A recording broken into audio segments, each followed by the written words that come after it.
Hi, welcome to Life on the Rock. And tonight we have our very own Benedictines from Cullman, Alabama. They've been here in the diocese a long time, contributed greatly to Catholicism here in the diocese. And tonight they'll be sharing their spirituality with us and talking about vocations. And we hope to maybe speak to young people out there and discern your call. Maybe help you discern your call if you might be called to the Benedictines. And for our opening segment, we have Father Andrew. Welcome. Great to have you here. Father Mark, always a pleasure to be with you. And Doug, of course. Rock bells, compadre. But Father Andrew, we wanted to have you on. You are the vice postulator of the cause for Bishop Fulton Sheen. Yes. And can you tell us how the cause is going? Well, I'll tell you, we had some wonderful news recently. Bishop Janke, who is the Bishop of the Diocese of Peoria and is heads the cause. The cause is being sponsored by Bishop Janke. And he met with the Holy Father recently on May 25th. He had to present a book called the Positio. The Positio is about a 1,000-page book. About 500 pages of it deal with testimonies that people gave about the virtues in the life of Archbishop Sheen. And we're trying to prove that he lived a life of heroic virtue, you know, over and above the ordinary, that he was joyful, that he dealt with his struggles with, you know, patiently, and that his life bore fruit, you know, that God was a very evident part of that life. And so the bishop, with some of the members of the foundation, the Archbishop Sheen Foundation, met with the Holy Father, presented this Positio, and then we found out that the Holy Father had worked with Bishop Sheen during the time of the Vatican Council for about a year on a document on the foreign missions. And we got the impression it was a very favorable, you know, that he had favorable impressions of Bishop Sheen. And he even told the postulator, Dr. Ambrosi, who's the postulator in Rome, he said, you can hurry up with this cause. So that was good news to hear. And what would come of this Positio, it's got to be reviewed, first of all, by the theologians who work with the Congregation for the Causes of Saints. If they say the evidence here from the people who knew him shows that he lived a life of heroic virtue, then a group of bishops and cardinals who work with the congregation will also study it. If they say, yes, it does indicate that he lived a life of heroic virtue, then it would be the Holy Father who would review his own copy. And as I said, we know that he did know him, and that's really very, very encouraging news. So we think it's going to maybe get in the fast track, as the Holy Father said. I know you often mention how Bishop Sheen has such a connection, understanding the culture and the warnings and all that stuff against some of the bad elements in our culture. What do you think he'd be saying to young people, or what was his message to young people? Well, I think he would tell them, Father, that you know, you have to stand up today in our society. You're going to be going against the current. He had an expression one time, he said, you know, it takes a live person to swim against the current. He said, dead bodies float downstream. So we don't want to float downstream. We want to go against the current. And young people today, I think he would encourage them, don't be afraid. You know, stand up. This is a great time to be alive. Take your stand for Christ and proclaim him. And he had a way of really affecting so many people. You know, maybe there's a story about a young woman that he met. Again, I think she was a stewardess on one of the airlines, and he said she was a very attractive woman. And he spoke to her, and you know, think about using her life for Christ. And about 2 years later, he met her on another flight, and she said to him, you know, I'm ready to do whatever you think I should do for Christ. He told her, go and work in a leper colony in Vietnam. He says, because those people have no beauty, you know, they're disfigured. They would see the beauty that God gave you, that you would be interested in them. And she went. Wow. You know, isn't that amazing? You know? So he would really put a challenge in front of people. You know, one of the things I think he spoke most powerfully about, too, was the cross and suffering. Could you talk about that? Oh, yes. Remember, he used to make that big comparison between Russia, the communist world, and then the Western world. Remember, he would say, he said, we have Christ in the West, but we have no cross. He said, no discipline, no dedication to an ideal, no self-sacrifice. He said in Russia, communism, he said, they have the cross, They have dedication to an ideal of communism, dedication to sacrifice and suffering, but they have no Christ. And he used to say, will they find Christ because they already have the cross, before we find the cross because we already have Christ in the West? And he thought it would come to the Russia first. And we see that happening now with the conversion of Russia, which is truly happening. A lot of people don't know that, but a lot is happening in Russia. Well, he was not shy when it came to looking at our culture in the West and really calling it like it was. That's right. That's right. In the beginning, I believe he was supportive of the Vietnam War, but after a while, he began to realize, it's a political war, and he said we could do much better using that money that's being used to buy bullets and guns and all of that. He said we could do much better to help the poor of the world. So he wasn't afraid to speak out. And isn't he known for saying, if you want to ruin your kid's Catholic education, send them to a Catholic college in America, or something to that effect? Well, he said he used to say this. Not all of them.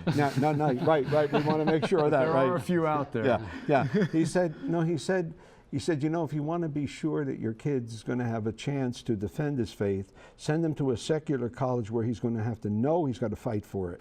He said, because some of the colleges, Catholic only in name, the faith would be being taken away from them, and they wouldn't even realize that was happening. They'd be getting false teachings, or And he was saying that probably in the 60s and 70s. Oh, yes. Yeah. Oh, yes. He made a few enemies, I think. But you know what? I think he proclaimed the gospel when Pope John Paul embraced him in St. Patrick's Cathedral about 3 months before the bishop died. He said to him, "You have written and spoken well of the Lord Jesus. You have been a loyal son of the church." And he felt greatly inspired by those beautiful Powerful words. words to hear that from the Holy Father. Yeah. Now, you were ordained by him, right? That's right. Yes. What is part of your attraction to this work of working on the cause? Well, it's not to make my head become a third-class relic. That's not. It's not why I'm trying to see him become a saint. Because anything a saint touches becomes a kind of a third-class relic. But the thing that struck me, and I experienced it in my own life. I read his book on the priest is not his own. I was deeply moved. Some of the other writings that he had. And I said, we can't let his voice go silent in the Catholic Church. We need him. He's the saint that I think we need at this time. And with the new evangelization, wouldn't he be a perfect model for that new evangelization?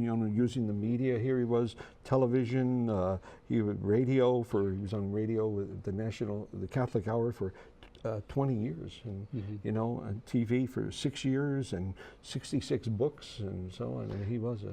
And he used, I think one thing that made his preaching so forceful was he used logic and philosophy and reason. He championed these things and used them in service of the gospel. Right, he did. Yeah, and he had a very simple way of putting things. Even his classes at Catholic University, when he taught there were so many people who were not enrolled in his class that came to listen to him. The room was jammed. The hallway was covered. Right. So he great impression that he left on so many people. Well, can you give us any timeline on the cause? Well, we hope that the Positio will be studied in the next couple of months, and again, you go from the theologians to the bishops, then to the Holy Father. It maybe is a possibility. Early next year, we may have word if he is declared to be a person who practiced heroic virtue. He would then be given the title venerable, and then we would go to the miracle cases. Oh. Are there any miracles? We've got 2 already now in Rome, and I worked on those 2. They tell me there's another possibility of another one coming. We had one that was a beautiful one. Okay, we don't have time to go into it, but the person would not cooperate. They might have been an illegal alien, but they had almost an instant cure of a child in the womb was cured. Yeah, and it was showed up on the sonogram. So one thing you wanted to do tonight was to ask the people to pray for the cause? Please pray for the cause, yes. We need to do that because we need all the prayers we can. It's a work of God, and pray that we can also raise the funds that we need to do that, because that's also part of it, But he is, I do believe he's a saint. I believe that what will eventually happen will show that he was an extraordinary individual, you know. Okay. Well, thanks so much, Father, for joining my us. pleasure, Father Mark. I'm sorry, real quick, did you want to mention your book too? Oh, well, I'm sorry, it's about Fatima. We can't. I didn't want it to slip away because it is about Our Lady of Fatima. Yeah, I've been doing a lot of work on my book, my recent book that I did with Ignatius Press. You know, Fatima for Today: The Urgent Marian Message of Hope.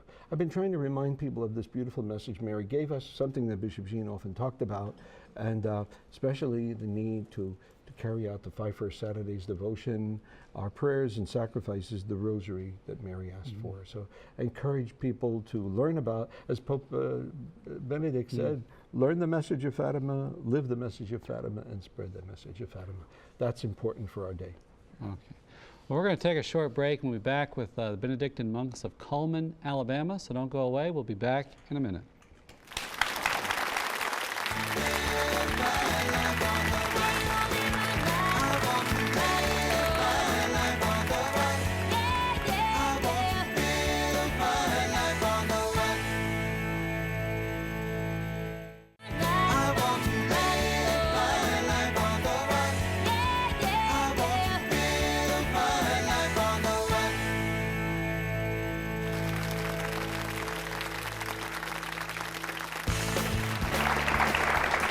Hey, welcome back to Life on the Rock. We're in the Rock House with a lot of people tonight. Very excited. They found our hideaway, hidden high up in the mountains. As you can see, looking out the window, same time of day, 24/7, 365 days of the year. Doug Barry along with Father Mark, the Rock House compadres with you, and we have the monks of Cullman, Alabama, Benedictine monks of Cullman, Alabama. And brother, no, let me do this. Brother Benedict and Brother Brendan. All right. As the hair goes, so does the memory. All right, and gentlemen, we have 2 more going to be speaking of your order with us in just a bit, but you're going to share with us a little bit about the history of the order and the rule and St. Benedict and what your thoughts are on the raising of the debt ceiling. Is that correct? Is it? Maybe not the debt ceiling part. Tell us a little bit, if you can, brother, about St. Benedict himself. Can you tell us, either of you, about himself, his year, his time? Help people be refreshed, because he's powerful. He's famous. He's got a great medal too. He's got the cup and the snake coming out of the cup. The history of him blessing the cup, and it was poisoned and so forth, and he lived, and it's fantastic. Benedict medals are almost always on scapulars. I mean, there's a reason for this. What's a little history about him, Brother Benedict? St. Benedict actually was a son of a patrician, a Roman patrician, and was originally going to be schooled in rhetoric and philosophy of classical education at the time, and that school was going to be in Rome. St. Benedict went to school in Rome, and he just did not like the riotous living in Rome at that time, and so he dropped out of school, to put it one way. And Benedict went into the cave. Actually, it was below the villa of Emperor Nero, and that cave was called Subiaco. And monasticism at the time was practiced in various ways. There was in some monastic circles you had a lot of structure. In other monastic circles you had a lot. And really what I mean by monastic is I mean a religious that lives a solitary life that is also takes a vow of stability to a place. And usually that also involves making some sort of vow of obedience to a superior. These superiors were known as abbas. In St. Benedict's time, he would have a lot to write about this man called the abbot. There was a group of monks. The monasticism was lived in 2 primary ways at that time. One was called the Cenobitic method, which was monks living in community, which is what we do. And then there's the other, the anchorites that would live a solitary life, often in the wilderness, which is what St. Benedict was doing in Subiaco when he went there. He was found by a group of monks, and they asked him to come please be their abbot. And what time period? We're talking about 5th, 6th century? This is around the 6th century, the early, late. So he's going to a school in Rome that today we would refer to as a party college type of thing. I mean, it was a riotous lifestyle. It was a kind of whooping it up, and that wasn't for him. It wasn't for him. He wanted something more serious. Okay. So the Romans were known for that. Is that true? Is that? Well, I'm just kidding. Yeah, Romans were known for some pretty interesting lifestyles. So he leaves it and he goes to a cave. Right. Okay. He goes to a cave to live as a hermit monk, to live as one of these anchorites. And he is found by a group of other monks that are living at this place called Vicovaro. And that's this ominous name that us Benedictines have when we hear about these guys, because these guys and St. Benedict did not mix well at all. But anyway, the monks of Vicovaro asked St. Benedict to be their abbot. And Benedict at first declines. He says, no. He said, you're not going to like me because I'm going to be too strict on you guys. At the time, you could say, that some people could say at the time that that area needed monastic reform at the time. But nevertheless, the monks of Vicovaro got Benedict's, they won him over. And he gets there, and he changes a lot of things. He said, hey, you're doing that, we need to get back on par with this. And trying to get them back in line to do what he's going to say in the rule of St. Benedict, to seek Christ above all things. Mm-hmm. And the structure, we don't know what it was, but we do know in the writings of St. Gregory the Great in his second book of his Dialogues, which is where the story comes from, we do know that the monks tried to poison him. And they put some poison in his drink one night, and St. Benedict had a big devotion to the Holy Cross, and so when he was blessing his goblet with the sign of the cross, the goblet broke. And so that's why you see on the back of the medal of St. Benedict, you'll see the serpent coming out of the goblet. So there was a bit of a falling out in the relationship there. There was. Yeah. That's not a common thing. I know. Let's poison him. It seems along the nasty side. So after this happened, did he look at them all and say, "Who did this?" Actually, he didn't. Extra push-ups. I mean, what happened? Actually, he didn't. He kindly just excused himself, really, and he went back to Subiaco. Okay, so he excused himself from the whole thing. Just said, "You guys are on your own." That's right. Yeah.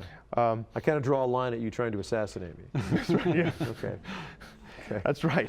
But he did return to Subiaco, only to be found by another group of monks who would later become his faithful disciples. Okay.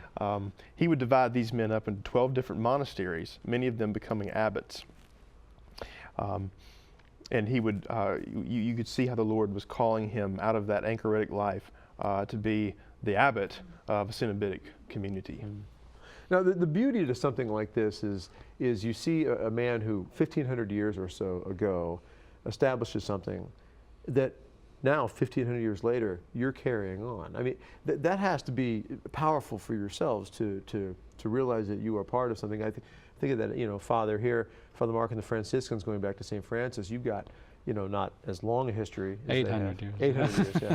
But, hang in there. Maybe someday Francis will make an impact on the world. But I mean, if you think about it, Benedict and Francis, two of the most, well-known, recognized, powerful, holy men that ever walked the globe that we share. And to be part of that has just got to be phenomenal. What is that like to realize that you're in his order?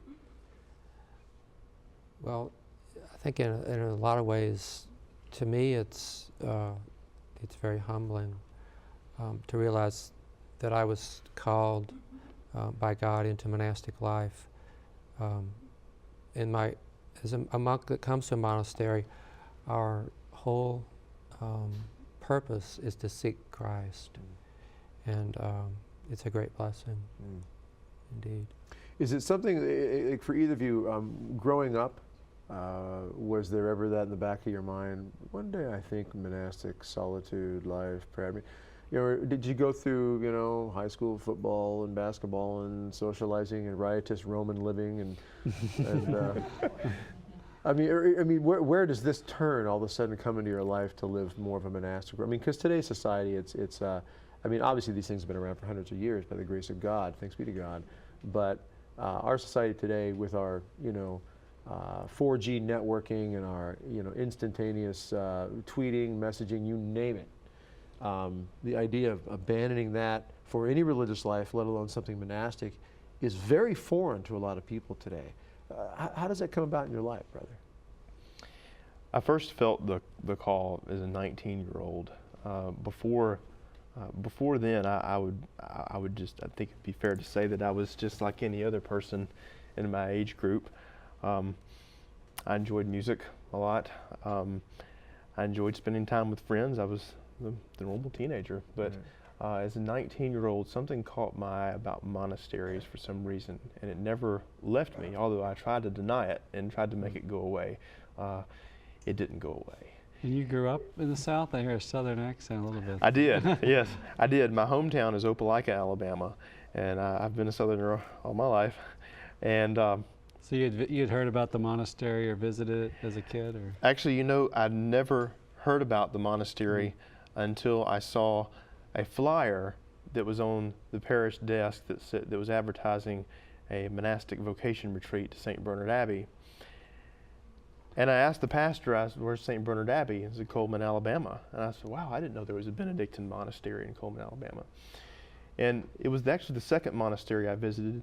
When I walked in the Abbey church for the first time, there was a feeling that I was at home. And I never had that feeling before except in my home in Opelika. But something just felt right.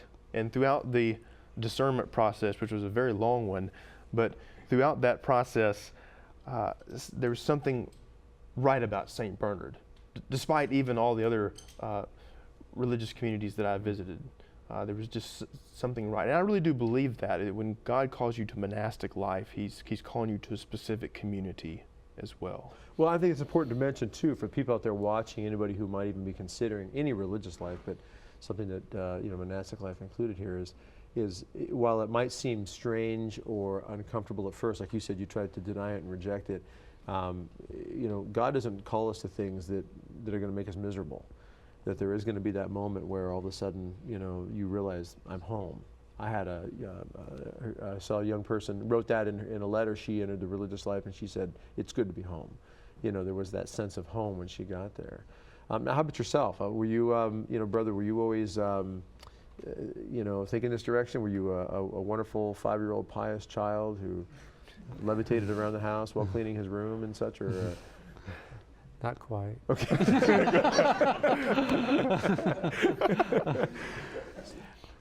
But a turning point in my life, I went on a Holy Week and Easter tour to Spain one year, and on that pilgrimage, 5 people asked me, "Did you ever think of religious life or priesthood?" And I thought, yes, but I've never done anything about it. 5 people sounds like a conspiracy, brother. So setting you up. I started to pursue. I'd had relatives in religious life in the Benedictine order. Earlier I had thought about the diocesan priesthood, but when I pursued it this time, I looked at the Benedictines, and St. Bernard was the second abbey I visited, and it just, as he said, it just seemed right. It seemed like a good fit. Now, does the abbey look like a cave? I mean, do you have that cave atmosphere at all? No. You need a cave somewhere. There is a little cave, Benedict's cave. There is actually, yeah. There's that taste of history there. I wanted to ask you, Brother Benedict, about, I remember hearing in history about how you had some barbarians actually entering the order. Can you talk about that phenomenon, how St. Benedict dealt with that?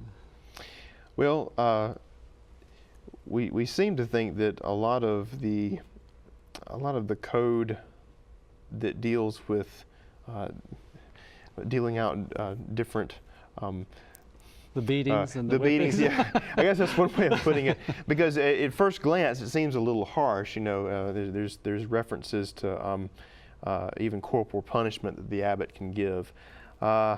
But really, a lot of that had to do with barbarians coming into as the Christianization was going throughout Europe, barbarians entering the monastery. And one of the jokes is that if you wanted to send your son to be a loyal servant of the church, you sent him to Rome to be ordained a priest. You didn't send him to a monastery. That was where all the barbarians were. Well, I mean, that's not the case today. I mean, we don't think of ourselves as a bunch of barbarians, but there's a lot of us. But nevertheless, there was a lot of barbarians coming into the monastic circle, and Saint Benedict had to sort of lay down the law, like, you know, this is the way we're going to eat at table. This is the way we're going to gather in for prayer. Even the one of the most amusing chapters of the rule deals with how the monks sleep. And there's always this reference to, you know, you have to take off your knife because you're going to cut yourself in your sleep and things like that. You know, maybe the barbarians carried around the knife. But nevertheless, so do you guys do that today? Then you take your knives off when you do it? we get asked that a lot. We should say though too, I mean, you all have a tremendous history of intellectual contribution, right, to science and to the secular disciplines, right? Can you talk about that?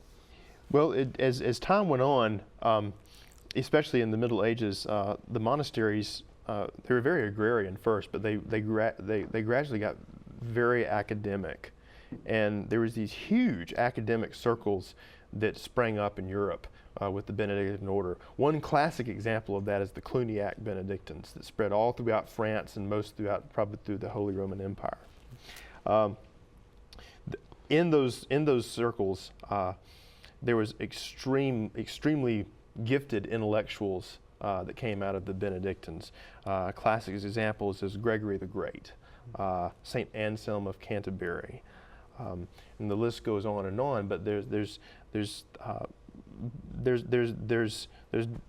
gifts with all the sciences and theology, philosophy, mathematics, you name it. Well, before we lose too much time here in this segment, the Benedictine rule for monasteries. Just what's that about? What's that mean? Because I mean, the foundation, the history, the roots of all this is magnificent. There's so much to it. But in general, what is the rule? If you could sum it up. Well, the rule, first of all, is written for Cenobites, monks who live in a monastery, following a rule and under the authority of an abbot. And it's the structure of the abbey is that all the authority is placed in the abbot's hands for temporal and spiritual matters, and he delegates authority, but he's the father of the monastery and father of each of the monks. And St. Benedict even goes so far as to say he holds the place of Christ in the monastery. I think there's one line in the rule that summarizes the rule to me. In chapter 4 on the tools for good works, there's one simple line, nihil amore Christi preponere, to put nothing before the love of Christ. And I think if any monk does that, then he's truly a monk. And that applies to everyone. And we also have not just monks and nuns and sisters, but we have oblates who follow the holy rule as well. I mean, that statement right there should be for every single person on the planet. Right. I mean, it's a simple, powerful statement. And pray and work. Explain that to us, because that's Benedictine, right? Right. The motto is ora et labora. Our St. Benedict, aside from our common prayer, he assigns what he calls daily manual labor and lectio divina, or prayerful reading. So our life is one of prayer and work. And the work is often in service to others. Like at St. Bernard, we have a high school and a middle school and a retreat center. So we go out into the community in that way. I think that statement should be written in every home for every child to meditate on. And I think parents would agree with me across the country. Pray and work. So say your prayers and clean your room. That sort of thing. clean up the kitchen, take out the garbage. Right, guys? Right? Yeah, reluctance. Okay. So what advice would you give to anybody who's considering monastic life? I would just say investigate it and go through all the steps, visit a few monasteries, and if it seems right, I would definitely try it. You'll never know unless you try it, and it's too great an opportunity to miss. You don't want to get later in life and say, oh, I wish I had tried it. Well, I think both of you put it very well when you said that both of you, when you went there to visit, you felt something in the heart that just said, this is right, this is home. Yeah. But if a person doesn't take the time to leave the world and go try this out, they may never know. And then there's a lot of people, a lot of us out there who are, spinning our wheels in this world, wondering what in the world we're doing and where we're at and why we don't find that peace inside. Which you think of Augustine, who said, my heart is restless until it rests in you, O Lord. True. Well, gentlemen, this has been great having you both on here, and I especially appreciate the history of Benedict, and I just think it's fantastic. 1,500 years later, you're carrying on that mantle and that torch of this great man that God gave the world. So thank you very much for being here. Thanks for having us. Ladies and gentlemen, do not go anywhere, for if you do, they will come and get you and apply some corporal punishment. We'll be back after this break with more from the Benedictine monks of Cullman. Don't leave.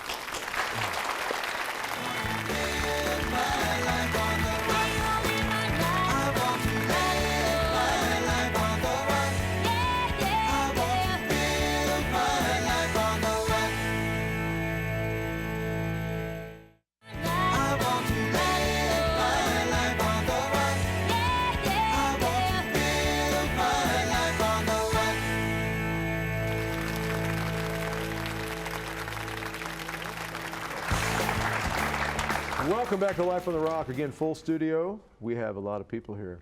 A lot of people. We have a great group of guests here tonight. We have the Benedictine monks of Cullman, Alabama. We have Father Jacob and Brother Bernard. I said I wasn't going to ruin the name, and I did. Great to have you on here. We learned a little bit about the history of St. Benedict and the history of your order. 1,500 years rich. I love that. Of course, we're 2,000 years rich as Catholics, which is awesome, is it not? Do I get a big cheer from everybody? All right. Yeah. I love this stuff, though, the history and the richness of it all. And a couple of things we're going to get into here, monastic life, vocation, and so forth. And you've got an amazing conversion story we're going to hold off on so the audience can just wait on that one. Very interesting. How about you? Are you interesting at all? No, not at all. What I mean by that is, what's your background? What brings you, Brother Bernard, to monastic life here? You don't look very old. I'm not, and I was about to tell you that. I'm 20 years old. Okay. I'm the youngest monk in the monastery, and as far as I know, I'm the youngest monk in our congregation. Wow. Which is about 20 monasteries. Are you the youngest monk in the world? Do we know that? No, probably not. Probably not. I mean, because you're looking for a record. This is great. Good stuff. I'll give you an autograph. Okay. Awesome, yeah. So what brings you at 20 years old to enter the monastic life? Yeah. Well, when I was, I guess, in middle school, I really started thinking about the priesthood, diocesan priesthood. And I guess that's really because that's all I knew. You know, like most Catholics, they just know their priest. I went to a public school in my hometown, Gadsden, Alabama. And I realized, if I'm going to be a priest, maybe I should go to, a Catholic school. So I started looking around, and there's not a Catholic high school in Gadsden, so the next best thing was St. Bernard Prep School in Cullman, Alabama. stbernardprep.com. Well done. Yeah. Well done. Anyway, so I went to school there. I transferred there my sophomore year. So I spent 3 years, boy who wants to be a priest, being taught by Benedictine monks. I guess it's just sort of natural. Yeah. So I graduated high school in May 2009, entered the monastery June 2009. Wow. Maybe this would be a good point, too, to tell us about what work the monastery does today. You all have a prep school. Right. Brother Benedict and Brother Brendan talked a little about Ora et Labora. And I think our biggest work is definitely the school. Several of the monks are involved in that in different levels, administration or in the classroom. And, even if you want to look at, keeping the grounds of the school, all that kind of stuff, we all help out. The high school's grades 9 through 10, boarding school. And then we, just a few years ago, opened up 7th and 8th grade as well. And that really is, I mean, if you drive through our campus, you're probably going to think, well, this is a school. I mean, there's a church, there's a monastery, but there's a lot of school buildings. And that's really what it is. And since the monks came to Alabama in the 1800s, education has been our thing. And education, well, the monks are good at that. Yeah. You also have a retreat center. That's right. Yeah, a retreat center. Actually, Brother Brendan is in charge of that. He's a guest master. It was a really nice retreat center. You know that. Yeah, we stayed there. We made our retreat there this past January. You know, one thing I really appreciated about your place is that you all obviously have that stability and that rhythm of prayer. And I saw that as such a service to the community. You had so many locals coming in to pray the office with you to attend Mass, and you all are there doing it in a very beautiful way with the chants. Could you talk about the office? And your morning office is like 45 minutes, isn't it? Or on a short day. On a short day. Yeah. Sometimes it's hard to stay awake. I'll be honest. But I think our office is great. A lot of people don't know that in our order, most of the monasteries don't pray the Roman Breviary. All Benedictine monasteries basically have their own office that they were allowed to create. So each house you go to is going to be different. And I've experienced that, traveling to different monasteries. But at St. Bernard, I guess back in 2007, when I was a student, I remember we switched offices. We came up with this new one. And basically what it is you could say a translated version of the old monastic breviary. It's got everything, most everything is in English, but it's the traditional Gregorian chant. Just about everything is sung. It sounds beautiful in your church because you have all this great stone and it has this great reverberation and echo and stuff. So. How many are in your order down there at Cullman right now? We have 32 monks on the books, 30 monks who are living in the house, basically. We have 12 monks who are priests. The rest of our monks are brothers. We have several of the guys, including Brother Bernard, Brother Benedict, who will be going off to begin studies towards priesthood. Some of our monks serve in parishes. We have three active parishes, including the local parish in Cullman, as well as a few other parishes. So we have some priests, monks who serve as pastors in those parishes. Traditionally, we don't do parish ministry as our main focus, but at one time, St. Bernard was the Catholic church basically in the state of Alabama. I mean, outside of, I think at one time we had 57 parishes throughout the Southeast. So the Benedictine presence in the Southeast, and particularly in Alabama, has been huge for over 100 years. 120 years we're celebrating this year. So we've tried to answer the call of the church, of the needs of the church in the Southeast, and particularly within the state of Alabama. But there's our main focus as monks is not the work that we do. Our main focus is the prayer.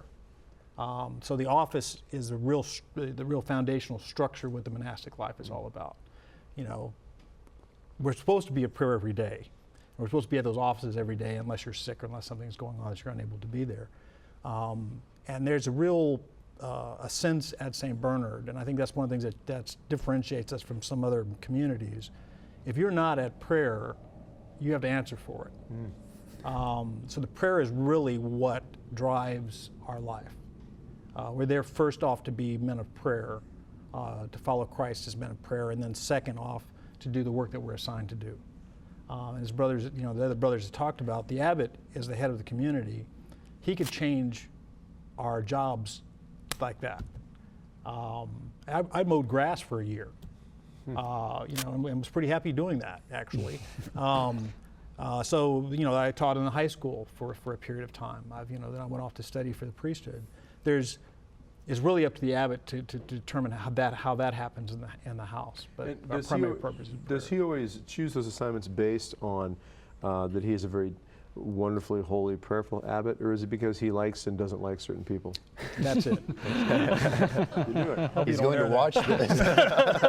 Is he watching? Don't put that on. We'll just make that an edit point. No, I think one just of the, kidding. I think one of the important things for people to know is that we're human beings who are monks are sinners trying to become saints, and we are we're all on this path towards.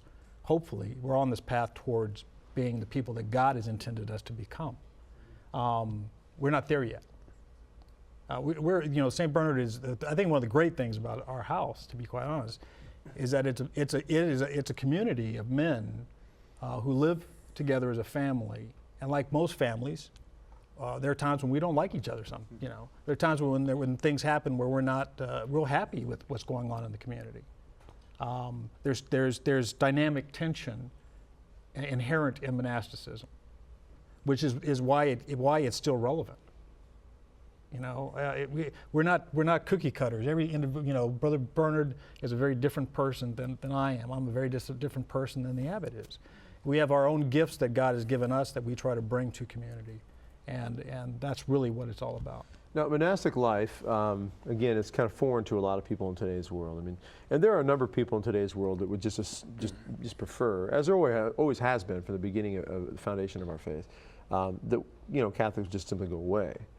Thorn in the side, all the way back to the Roman Empire. They just keep reminding us, the Catholics keep reminding us that we're out of order, that we're disordered, and we're chaotic. So let's just kill them all and get them out of the way. Take the Bible out of the room, because as long as it sits on the table, it aggravates me and reminds me of my life in some way. But why is it so important that monastic life stay alive in the world? Not just because, obviously God's designed for it because it's a powerful expression of God in the world. But why do you think monastic life has such a powerful place in our society, in our world? Why is it so important? I think that the way I would say that would be the church. We talk about the church being the body of Christ. I think that the diocesan structure, priesthood, is like the skeleton of that body. It keeps the body in form. I think monastic life is the heartbeat of the church. Somewhere in the world, at any given moment, you have monks or nuns praying the office. And it says, in the Old Testament where it talks about, if you could find 10 good men, will you destroy it? Right? Somewhere in the world, there's 10 good men or 10 good women who are praying to God not to destroy it. And not to say that the other religious orders, they have their function and they have their mission and they have their ministry, which adds so many parts of the dynamic to the body.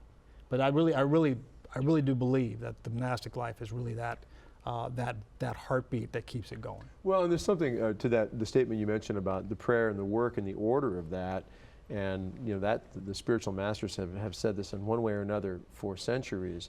Deep prayer with God, contemplative prayer, that union with God first, and any religious action or work and labor is a distant second. Right. That, and I think people misunderstand that a lot with religious orders, contemplative, monastic, and so forth, is, well, that's all they do is pray?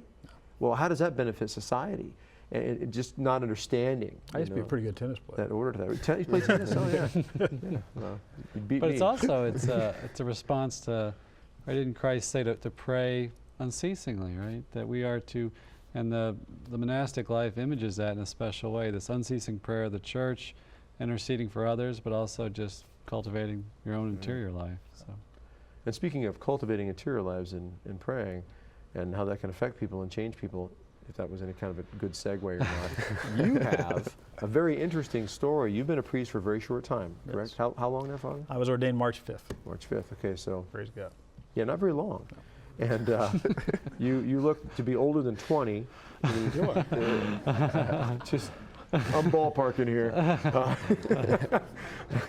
But your previous vocation was a different way, and very much on the other side of the track, so to speak. You were a corporate lawyer. I was. All right, and I did start off as a corporate lawyer. Okay. Yeah, just give us a little background, because a corporate lawyer in San Francisco. So you dealt in a whole different world than where you're at now. A little bit about that change, and what was it like? And because you hung out with the big shots in the eyes of the world, you did. Yeah. Now you're really hanging out with the big shots, right? I actually, when I was a young boy, I wanted to become a priest. But my family was not all. My family was part Catholic, some Baptist, some other religions. And my father used to sit us on his lap as a kid, and he'd say, "What do you want to be when you grow up?" And if you said, "I want to be a doctor," as a good boy, off you go. If you, "I want to be a football player," off you go. So one day I made the mistake of saying, "I want to become a priest." And my dad sat me off to this kind of the side, and he said, "There's one thing in this life you won't be, and that's that." So I kind of got to the point where I thought, well, this isn't a good thing to really talk about a lot, you know. Temporal punishment and all. It's at 18, I actually went into the seminary. I went in to study for the diocesan priesthood at 18, and I was in seminary for 6 years. Wow. I left the seminary 2 years before I would have been ordained a priest. During that time, I was a high school teacher and football coach, and I did all those type of things. And then I decided to go to law school with all the right intentions. When I was in law school, I figured out that there was a lot of money to be made in law. And so I got a job working at that time, which was one of the largest law firms in the country, in San Francisco, which is my hometown. And it was great. I worked for 12 years in the legal field. Got to do a lot of interesting work, but the driving force in the law is not just the doing of law, it's the business of law. And we were really, really good at it. It was all about the money. It was about how you make your money is by making a lot of money. And it wasn't about justice, it wasn't about those great high interests. It really became about the money. Years later, my brother came to me, one of my brothers, and he said, "You've got all the things in the world you ever wanted. I had a house, I had cars, I had the money, I was going on vacations, I was doing all that stuff." And he said, "If you had your whole life to do over again, what would you do?" And out of my mouth came, "I'd be a monk and a priest." Wow. And I was like, where did that come from? Because I had not really thought about it for about 5, 6, 7 years. That had not even crossed my plate. So I called a friend of mine, I was a priest, and I went to visit with him to talk to him. And I said, help me out here. And I thought he'd say, like, look, you're a good guy. You go to church, you give a little bit of money, But he said, well, you know what? You should go on retreat to a monastery. And in the middle of that retreat, it like hit me. And I remember verbally saying, "Oh no." Anything but that. And I did not want to do it, to be honest with you. I mean, I was happy with my life, and Well, could you describe that moment of being hit? If you weren't open to it, you didn't want it, how can God hit you? How did that work? You're like a ton of bricks. Really? I was praying before the Blessed Sacrament, and I was saying, I'll be open to whatever it is you want me to do, God, but please not this. Basically, the way I looked at that, So like a gust in there a little bit. It was. It was a real moment of clarity in the sense that I think I'd gotten used to living a life that I was happy not knowing. You know what I'm saying? Mm-hmm. I didn't want to know some of the things that I knew I wasn't supposed to know. And then you had that moment where you said that this isn't what God wants you to do. This is not what God has called you for. We pray during our Vespers during the week. Tonight we prayed it. I formed you in your mother's womb. I called your name before you were born. He knows you deep down when at the moment of conception. He imbues that soul within us, and that soul is supposed to be reunited back to God. So he's already designed our path. It's just a matter of us saying yes to it. That's really what it's all about. I got to be honest with you. Brother Benedict said that when he first came to St. Bernard, he felt right at home. I hated it. I was like, oh Lord, you know. When I went home, I remember saying to a priest friend of mine, I said, I can tell you the one place I'll never be. And you know, I didn't want to go back. I just didn't really want to do that. I had a conversation with the abbot. He invited me to come back. Because you didn't find Cullman like very similar to San Francisco, was it? Well, let's see. There's a couple stoplights in Cullman. Yeah, it's a little bit of a different world between San Francisco and Cullman. But, so what was that like then to leave the corporate lawyer world, and when you finally did make that leap, when you took that plunge and you walked out that door and into this door? What was that like? Yeah. My room is about 10 by 10. A little different than your I had a previous closet house. bigger than that. So you know, it's a very, very different world. Right. But the thing is, in the monastery, we have a great deal of freedom in the monastery. You know, we have a lot of time that you have during the day that you can really decide how you're going to spend that time, whether it's study or prayer or you know, I play tennis, I play golf, so it's not like all of us have the same exact way that we're reaching the path. Mm-hmm. We're all there leading in the same direction, and we have our own way to get there. Mm-hmm. I believe that the monastery has saved my life, spiritually, emotionally, and probably physically, to be quite honest with you. You know, the lifestyle that I lived outside of the monastery, I've got a lot of friends that are dead.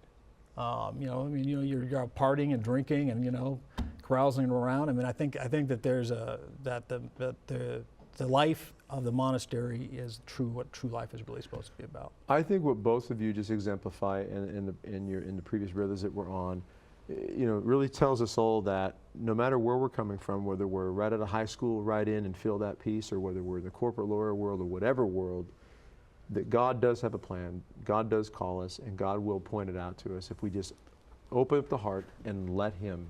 And I saw this young man back here with his Aura Labora shirt. Here's my card, buddy. Well, on that note, which is perfect. He's proselytizing our guy. I love the competition. Gentlemen, thank you so much for being on. Father Jacob, thanks for being on. Brother, thanks for being on. And thank the other brothers. And ladies and gentlemen, please, if you know anybody interested at all, religious life, monastic life, give God the time. Give God the time, listen to Him, pray and listen to Him. He will speak to the heart. It's been a real pleasure having you on the show. Well, may our Heavenly Father shine His face upon you and give you His peace, and may Almighty God bless you, the Father and the Son and the Holy Spirit. Amen. We'll see you next week. Thank you.